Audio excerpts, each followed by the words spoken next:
Allah Ta'ala ataupun tidak. Itu disebut harus bermimpi itu, dan itu adalah Allah Ta'ala kalau dapat melihat akan dia, akan Allah dengan jalan mukhalafah. Boleh lihat Allah Ta'ala dengan keadaan mukhalafah. Apa maksud mukhalafah tu? Kita pernah jumpa mukhalafah lil hawadis. Mukhalafah maksudnya menyalahi. Menyalahi apa? Kita belajar apa yang lepas bab menyalahi ni? Menyalahi yang baru. Allah Ta'ala tak ada sifat baru. Antara sifat baru kita belajar lepas apa? Allah Ta'ala bukan menjirim, Allah Ta'ala bukan jisim, dia bukan jauhar, bukan arad. Allah Ta'ala bukan di atas, bukan di bawah. Dia bukan berada di pihak dan tiada baginya pihak. Tidak ada satu sebanding dengan dia. Mustahil berjuzuk beranggota. Mustahil ambil manfaat pada sesuatu ataupun jadi mudarat dengan sesuatu. Bahkan dialah yang memanfaat dan memudaratkan sesuatu. Sekali lalu kalau sebut bab ketuhanan, kita belajar itulah sifat mukhalafah Allah Ta'ala. Mustahil ada istilah berjirim, jisim, juzuk, anggota. Mustahil. Jadi kalau siapa yang dapat melihat Allah Ta'ala dalam mimpi dengan pendetiran itulah mukhalafah, maka dari sisi hukum berjumpanya adalah harus, dan memang itu adalah Allah Ta'ala. Untuk macam mana nak confirmkan Allah Ta'ala ataupun tidak? Bagi faham mukhalafah elok. Itu yang SCP dia. Nak faham mukhalafah macam mana? Kita dah belajar dulu. Kaedah belajar mukhalafah lil hawadis, fahamkan baharu. Jadi nak faham mukhalafah, tapi kena faham baharu. Baharu tu apa? Semua bab baharu, semua format dan hukum hakam yang berkaitan yang nama baharu dan makhluk mesti kita faham. Itu yang kata apa? Setiap makhluk bila ada wujud di dunia mesti dia mengisi ruang. Keberadaan mengisi ruang tu dipanggil jirim. Dan bila dia mengisi ruang, diri sesuatu yang mengisi ruang tu, dia mestilah ada istilah zarah-zarah, molekul-molekul, atoms yang bercantum, membentuk, menstrukturkan batang tubuh dia dan apa saja yang ada pada dia. Mestilah terdiri daripada istilahnya zarah-zarah, molekul-molekul, atoms dan zat-zat pemakanan tertentu yang dengan proses tertentu, dengan formulasi tertentu, dengan proses tertentu untuk menjadikan untuk adanya kita ni. Jadi tentulah dia mengisi ruang, berpihak, bertempat, itu kita. Jadi nak faham Allah Ta'ala, faham baru, Allah Ta'ala mesti mukhalafah tu. Macam mana pun ada benda yang kita pernah belajar bab mukhalafah, sekali lalu saya sebut itu. Nak kata apa? Memang keharusan melihat Allah Ta'ala tu ada, dengan syarat mesti faham mukhalafah. Tak faham mukhalafah, tu ada disebut. Kalau katalah ada orang mimpi jumpa Allah Ta'ala, tu tanya dia, hang mimpi Allah Ta'ala ni, hang kata Allah Ta'ala tu macam mana? Saya ngaji pun tutup guru ajar gitu. Ajar macam mana? Kalau ada orang dakwah dia mimpi Allah Ta'ala, tanya dia, hang mimpi kau mana? Itu dengar dia hurai. Kalau ada orang hurai macam ni, kan? Aku mimpi aku duduk berada satu padang yang luas. Aku seorang terkuntit-kuntit. Lepas tu aku pun berjalan laut, dahaga, apalah. Dia ceritalah. Nak cerita tentang dia seorang-seorang tu. Lepas tu kata dia, aku pun kesunyian, kesusahan, lapar, dahaga. Aku pun mohon, ya Allah, hilangkanlah kesusahan aku lapar, ya Allah, aku dahaga, ya Allah. Dia mimpi pula seorang-seorang tu duduk padang pasir, panas terik. Ya Allah, kasihnilah aku, ya Allah, rahmatilah aku, ya Allah.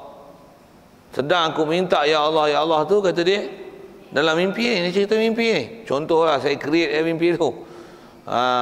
Tiba-tiba dia nampak satu cahaya yang sangat terang. Dan dalam cahaya tu dia nampak muka yang sangat hebat, yang tiada tolok bandingnya. Itulah Allah. Okey tak? Sultan nilai mimpi saya create tu macam mana? Allah ke tu? Betul ke Allah? Tahu mana tak betul?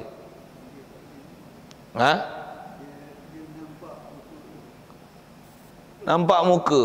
Muka juzuk dah anggota. Sesat. Wahabi kot. Wahabi dia akan kata yang tu Allah. Kita ngaji akidah ahli sunnah wal jamaah ada. Muka bukan Allah. Allah takkan bermuka. Mustahil bagi Allah Ta'ala muka. Tu kaedah ahli sunnah wal jamaah. Kalau Wahabi, terjun lombor awal ke. Dia tengok muka pelik yang ni lah wajah yang layak bagi Allah Ta'ala. Mapuh mu. Pasal dia itikad salah. Begitu juga Wahabi, dia itikad Allah Ta'ala ni cahaya. Tak mana tu yang ada cahaya terang Allah Ta'ala lah. Mana hang tahu? Allahu nurus samawati wal ard. Kata dia Allah adalah cahaya langit bumi. Jadi Allah ialah cahaya. Cahaya tu pula hebat aku tengok. Allah Ta'ala lah tu. Mapuh awal ke. Terjun lombor awal lagi mapuh. Pasal apa? Itikad kufur. Salah. Mengitikad Allah Ta'ala cahaya, mengitikad Allah Ta'ala berjuzuk beranggota kafir lama. Salah tu, bukan mimpi Allah Ta'ala, bahkan tu iblis syaitan, bahkan itu dia duk sangka Allah pasal sesatnya itikad dia berpegang dan mengitikad Allah Ta'ala macam mana.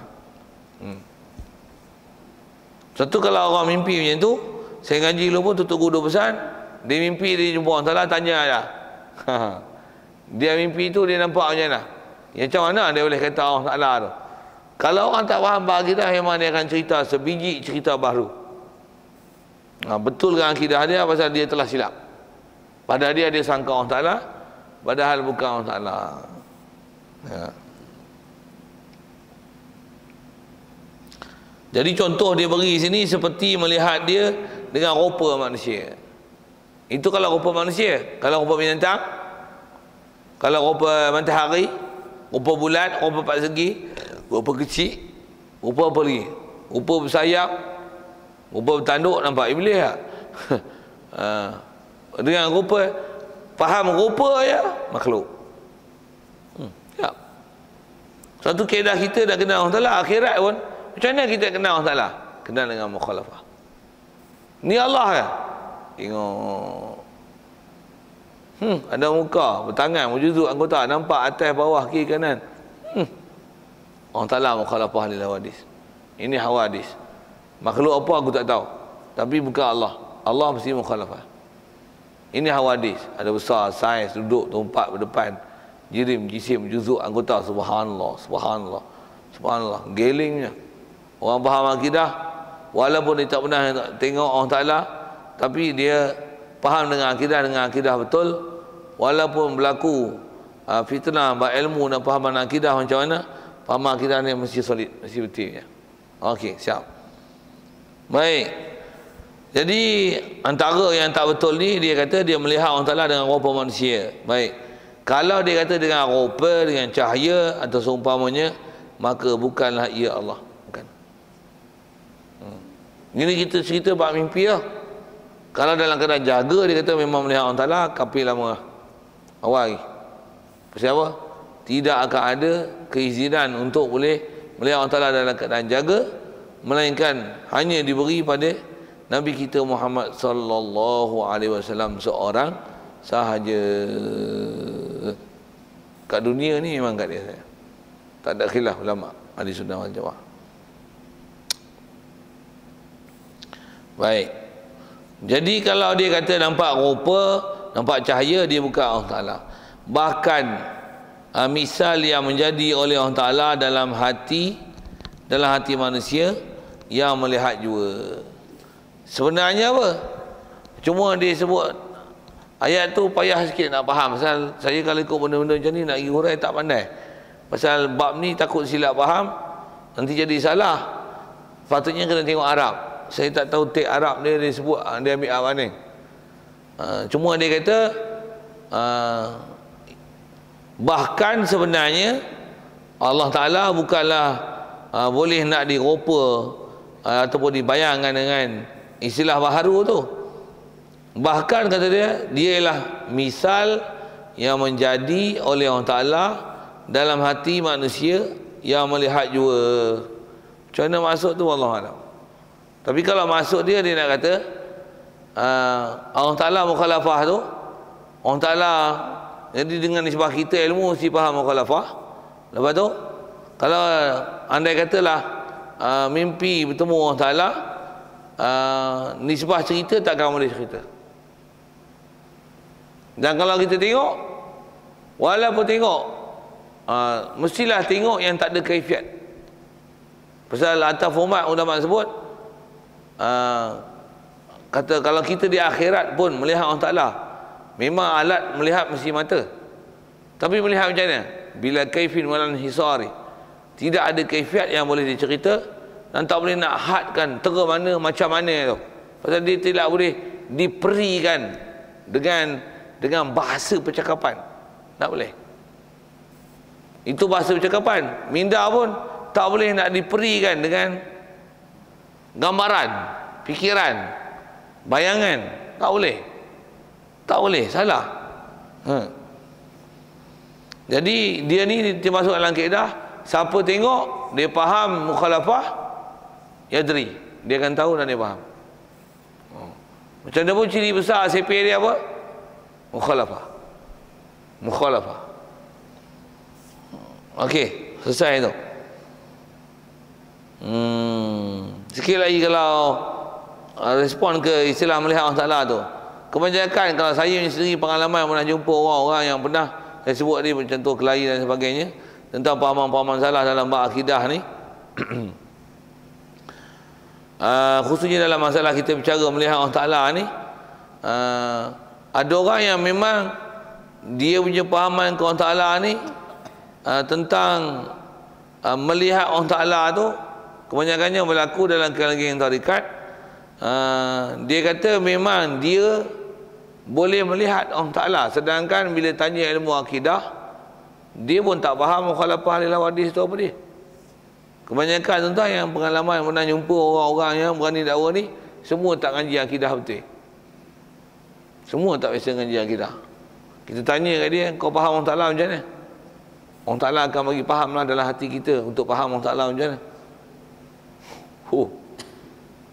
Untuk macam mana, apa kayu ukur, apa dia punya parameter, nak kenal yang ni Allah Ta'ala atau tidak. Allah Ta'ala akan berilah kita faham. Pasal itu limpah kurnia dia. Dia akan beri siapa dia nak beri. Awak pun, dia bubuh kita lah. Awak pun kalau Allah Ta'ala tak boleh nak bagi faham, awak tak faham juga Allah Ta'ala macam mana. Kalau Allah Ta'ala nak bagi faham tu ke saya, Allah Ta'ala nak beri boleh bagi. Wow, hebat dia ni. Memang ada golongan-golongan yang macam ni dalam masalah melihat Allah Ta'ala. Dan dia tak rasa bahawasanya apa yang dia faham tu salah. Bahkan pada dia terbayang itu Allah Ta'ala. Sedangkan apa yang dia bayang tu kalau kita minta detail, kalau saja kadang dia tak bagi, tapi bila sembang dengan dia, tambah kita jack dia sikit, saja nak cari rahsia, tengok dia sembur satu-satu dia keluarkan apa pahaman dia tentang pahaman yang salah terhadap ketuhanan. Mesti jumpa sikitlah waktu. Baik, jadi nisbah bertemu dalam mimpi harus macam mana pun kalau sebut ini, kalau teringin sangat nak berjumpa dengan Rasulullah betul-betul, memang antara ada orang duk sebut, antaranya banyakkan selawat.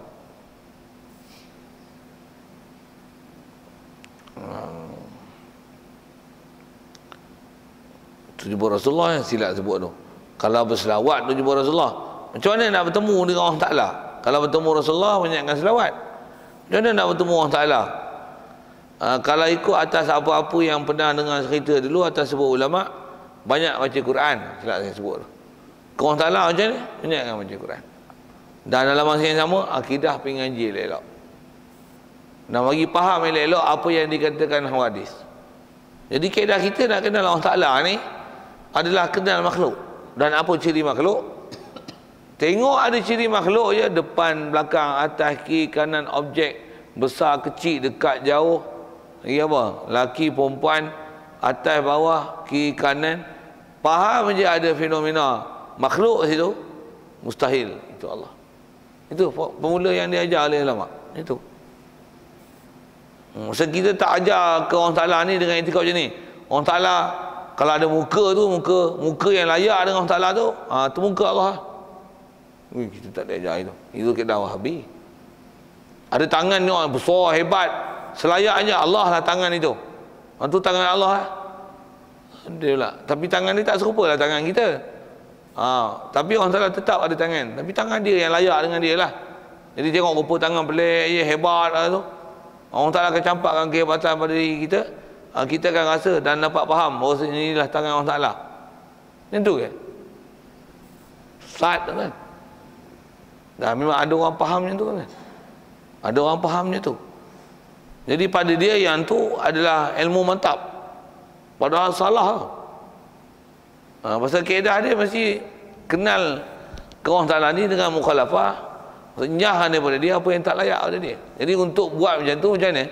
Pastikan kita faham baharu tu apa. Dengan antaranya kita pernah jumpa kes-kes dulu lah bicara apa yang nama baharu mukhalafah lil hawadis. Hawadis tu apa?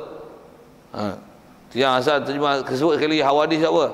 Ya, keadaan jirim, jisim, mengisi ruang, mengambil manfaat, terkesan dengan sesuatu, ambil manfaat daripada sesuatu.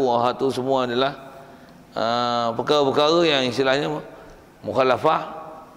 Allah masih mukhalafah dengan perkara tersebut.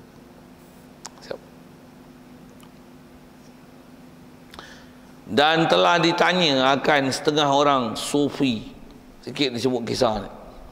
Ada orang sufi sebahagiannya telah ditanya. Jadi sufi ni apa? Dia ialah selalunya kumpulan orang-orang yang tertentu yang ahli ibadat. Cuma istilah sufi ni ahli ibadat yang tepat mengikut peraturan dan qawaid ulama-ulama yang mutabar. Barulah dipanggil sufi. Sufi. Kalau katalah dia duk buat ibadat dan sebagainya yang terkeluar daripada istilah ulama ahli sunnah wal jamaah, mereka macam ni tak dipanggil sufi. Jadi syarat untuk nama sufi mestilah orang yang taat takwa pada Allah Ta'ala, dan semua perkara yang berlaku pada dia mestilah tak ada apa-apa yang mencanggah dengan syariat yang dibawa datang oleh Nabi kita Muhammad sallallahu alaihi wasallam. Barulah dia taat macam tu dipanggil sufi. Kalau kata nampak macam taat aja, tapi kalau bab akidah, bab fiqh ada permasalahan, itu tak panggil sufi. Sikit tentang sufi tu. Jadi kata dia bila ditanya setengah orang sufi, cuma orang sufi ni memang antara mereka ada yang diajar dengan fahaman zikir banyak-banyak, la ilaha illallah. Satu tahap nanti Allah Ta'ala akan bukakan pintu untuk kita boleh lihat Allah Ta'ala dalam keadaan jaga. Ada jalan macam tu tuan-tuan, ada setengah tarikat tu. Tu masalah tu. Maka telah ditanya oleh seorang sufi yang mendakwa ia akan melihat Allah Ta'ala dalam tidur. Dia kata dia mimpi dalam tidur. Tanya dia, macam mana engkau nampak? Apa engkau nampak? Dia kata, betapa engkau lihat akan dia. Sufi tu jawab macam ni, macam mana engkau boleh lihat akan dia? Maksudnya engkau takkan boleh lihat akan dia punya tak ada soal kalau ikut tu. Mendakwa ia akan melihat Allah Ta'ala dalam tidurnya. Ditanya-tanya soalan dia, betapa engkau lihat akan dia, akan Allah Ta'ala? Engkau lihat Allah Ta'ala macam mana? Tengok sufi tu jawab. Kalau perhati elok, tuan-tuan boleh bagi jawapan dan menilai apa jawapan dia ni. Mada menjawablah ia sufi tadi, terpaling pelihat mataku pada hatiku, maka jadilah aku penglihatannya, maka melihat aku akan yang tidak umpamanya sesuatu. Apa tu? Bahasa mudahnya apa? Mukhalafah. Bahasa mudah. Nak urai tu saya tak pandai bahasa-bahasa bunga tu. Macam mana pun cuba perhati bahasa tu sikit tu dia. Terpalinglah pelihat mataku pada hatiku. Maksudnya memang dia tengok pakai mata. Tapi mata dia tengok ke Allah Ta'ala bukan macam mata kita duk tengok apa yang ada pada baharu. Macam mata kita memang dia boleh tengok pada depan je. Allah bukan depan, belakang, kiri, kanan. Untuk macam mana boleh lihat Allah Ta'ala? Itu dia guna bahasa betapa engkau lihat akan dia, maka terpaling pelihat mataku kepada hatiku. Jadi kata dia istilah terpaling tu maksudnya yang lihat sebenarnya bukan mata tapi hati. Bila hati taklah istilah depan, belakang, kiri, kanan. Macam mana pun dalam hati terbayang sesuatu, walaupun di alam maya. Istilah biasanya panggil alam maya lah tu kan. Maya tu macam mana? Dia tak ada tempat yang berpijak dalam macam tu. Dia dalam khayalan dan gambaran. Tapi pahaman dan gambaran tu ada faham yang menyalahi daripada kaedah ahli sunnah wal jamaah, menjirim, jisim, juzuk, jawahar, anggota dan sebagainya. Kalau faham macam tu salah, tak betul. Cuma macam mana pun asal dia sebut dengan format tu, dia kata pelihat Allah, terpaling pelihat mataku pada hati. Jadi seolah-olah kata apa? Allah Ta'ala berikan kita keupayaan melihat tu, bukan melihat dengan mata, tapi Allah Ta'ala berikan kita keupayaan rasa dalam hati. Macam tu kot. Itu dia kata payah kan nak hurai bahasa dia tu. Kenapa Rabi sekali lalu, maka jadilah aku, kata sufi ni, penglihatannya penglihatan Allah. Aku ni penglihatan Allah pasal Allah Ta'ala telah berikan keupayaan aku melihat. Maka melihat aku akan yang tiada umpamanya sesuatu. Macam mana pun bahasa-bahasa yang disebut tu nak kata apa? Maksudnya kaedah nak kenal Allah Ta'ala tiada lain mesti mengenali mukhalafah lil hawadis. Maksudnya faham mukhalafah lil hawadis apa? Kena faham apakah dinamakan baharu, apa ciri baharu. Jadi apa-apa yang dinamakan baharu, nyahkan Allah Ta'ala. Mustahil keadaan baharu dan makhluk itu pada dia. Itu kaedah. Yang kalau katalah sampai pada tahap kita tak nak fikirlah macam mana Allah Ta'ala ni dia. Tak boleh nak fikir langsung lah. Pening lah. Yang ni ulama sebut al-ajzu anil idraki idrakun. Lemahnya, tak ada upayanya kita untuk memahamkan dan memikirkan sifat zat Allah Ta'ala ni macam mana. Sampai tak kata nak fikir lah, tak tahu lah nak fikir macam mana. Tak tahu nak fikir itulah maksudnya kita dah faham prinsip mukhalafah pasal Allah Ta'ala. Memang zat dia tak boleh nak fikir macam mana pasal dia bukan jenis fikir dan dia hayal, dibayangkan. Hatta setelah kita lihat Allah Ta'ala ni pun, Allah Ta'ala adalah tetap di atas kaedah tiada seumpamanya sesuatu. Pasal tu sifat tu adalah sifat abadi Allah Ta'ala. Tak ubah sifat tu, mukhalafah lil hawadis tu. Laisa kamitslihi syai' wa lam yakul lahu kufuwan ahad. Macam mana pun pernyataan sufi tu, bahasa ringkas dia apa dia? Allah Ta'ala mukhalafah lil hawadis. Itu ya. Cuma dia guna bahasa tu, nak faham format bahasa tu mungkin agak susah sikit. Tapi prinsip dia sebut Allah Ta'ala mestilah mukhalafah lil hawadis.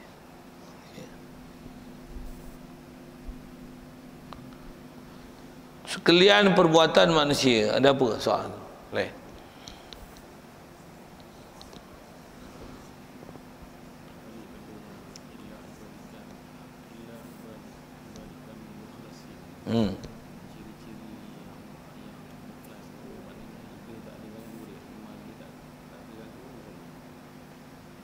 Jadi soalan yang ditanya ialah pada ayat illa ibadaka minhumul mukhlasin, melainkan hamba-hamba di kalangan hamba-Mu yang mukhlas.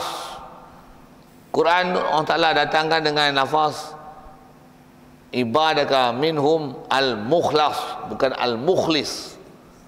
Apa arti elok itu? Apa beza mukhlis? Mukhlis orang yang mengikhlaskan diri. Al-mukhlas ialah orang yang diberikan ikhlas. Atau masyhur ulama tafsir, seingat saya mengaji dalam bab tafsir ayat-ayat tu, dihurai oleh ulama maksud mukhlas Nabi Rasul. Pasal Nabi Rasul saja yang memang pasti Allah Ta'ala beri ikhlas. Kita yang rasa kita ikhlas, tapi belum tahu kita ikhlas. Jadi al-mukhlas dalam ayat Quran tu, jaminan tu adalah nak isyarat kepada Allah, jamin tentang tidak akan ada gangguan daripada iblis syaitan kepada Nabi dan Rasul. Itulah maksud mukhlasin tu. Jadi ciri-ciri mukhlasin tu apa? Nabi Rasul. Pasal dia mukhlas, bukan mukhlis. Kalau ayat tu dibaca dengan illa ibadaka minhumul mukhlisin, siapa-siapa cuba diri dia untuk jadi ikhlas, dia tak akan diganggu oleh syaitan. Tidak. Tidak macam tu. Pasal kadang-kadang kita nak buat ikhlas, Soal, masih diganggu tak? Jangan kata baru nak buat ikhlas. Yang dah buat dengan ikhlas pun syaitan ganggu lagi. Saya buat misal lah. Dah pergi haji 5 kali. Bagus tak? Pergi pun ikhlas lah. Tak ada gangguan syaitan situ. Tak syaitan nak ganggu senang. Padahal 5 kali buat haji tu ikhlas sungguhlah, taat sungguhlah, buat perintah Allah Ta'ala. Oh tu satu hari kita balik umrah, orang main ziarah, jamu air, kita tahu apa? Jamu, beritahu dia, sila minum air Zam-Zam tu. Tu saya bawa balik Mekah kali kelima tu. Buat tu punya kelas bagus gila ya. Wasak haji dia. Nak tunjuk korang dia pergi haji 5 kali lah. Out. Habis 5 haji. Pahala habis. Pasal apa? Alladzina hum yura'un. Nak tunjuk korang, nak bagi tahu, nak iklan, nak maklum kat dia bahawasanya dia pergi haji 5 kali. Tu dia. Habis kan? Habis malam tu. Nak sebut apa? Kan dia ikhlas, kena ganggu tak? Pasal apa? Pasal masuk mukhlas tu adalah Nabi Rasul, bukan orang yang mengikhlaskan diri. Satu kita ni, walaupun kita usahakan diri kita dengan nak bagi ikhlas, syaitan masih datang ganggu. Kita tak termasuk dalam jaminan illa ibadaka minhumul mukhlasin. Kerana seingat saya dok ngaji, kebanyakan ulama menafsirkan mukhlas itu adalah anbiya wal mursalin. Muka sekupang kita tak. Pasal kita bukan mukhlas, tapi kita adalah mukhlis. Kita yang ikhlas diri kita. Kita yang usaha bagi ikhlas. Mukhlas ialah orang yang diberi ikhlas oleh Allah Ta'ala. Cuma kita ni diberi tak diberi. Kita pun tak tahu nak nilai kita ikhlas tak ikhlas kadang. Oh mak. Macam mana pun asal nak sebut tu, kalau asal mukhlas tu masuk dia Nabi Rasul lah, bukan sebarang orang tu. Jadi ayat tu adalah untuk menunjukkan jaminan dan wajibnya i'tiqad. Kita wajib i'tiqad dan i'tiqad bahawasanya orang yang memang tak pelihara daripada buat dosa memang hanya adalah Nabi-Nabi dan Rasul saja. Hak tu si i'tiqad. Itu i'tiqad. Kita ni belum jamin. Tu mukhlas Nabi dan Rasul. Kita tak termasuk dalam senarai mukhlas. Kita adalah mukhlis. Itu kot. Itu maksud yang kena lagi. Yang nak disoal kot. Ada lain?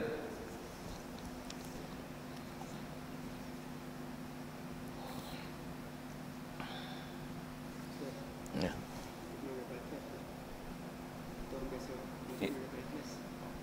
Kita orang biasa macam mana nak dapat ikhlas?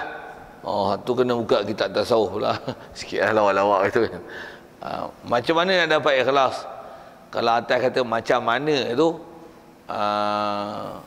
antara keadaan mudah kalau ulama sufi kita ajar macam mana nak dapat ikhlas. Buatlah sesuatu kerana Allah Ta'ala. Ayat mudah dia gitulah kan. Kerana Allah Ta'ala tu maksud dia macam mana? Buat kerana nak junjung perintah dia tanpa memandang kepada sebab lain. Ha? Tak ada. Suruh buat. Pasal apa baca surah Waqiah pagi-pagi petang? Baca Waqiah, baca Quran dapat pahala. Sudah. Bukan baca Quran pasal apa? Yang ni rezeki murah ha. Jadi ada berkerana-kerana tu. Macam mana pun atas bahasa ulama, kita buat sesuatu kerana mencari pahala. Atas bahasa ulama ahli sunnah wal jamaah masih kategori ikhlas. Jadi salah satu kaedah mengikhlaskan diri, kita buat tu kerana Allah, buat tu kerana nak cari pahala, tinggalkan sesuatu tu kerana takut dosa dibakar dalam api neraka. Sah amalan tersebut dan masih di kategori ikhlas mengikut ulama ahli sunnah wal jamaah. Cuma ikhlas paling tinggi ialah ikhlas yang bukan ibadat kerana nak syurga, bukan tinggalkan maksiat kerana takut neraka, bahkan semata-mata hak pertama sekali apa? Mencari ridha Allah. Bahkan kalau dia tak ridha pun, itu bukan hal kita.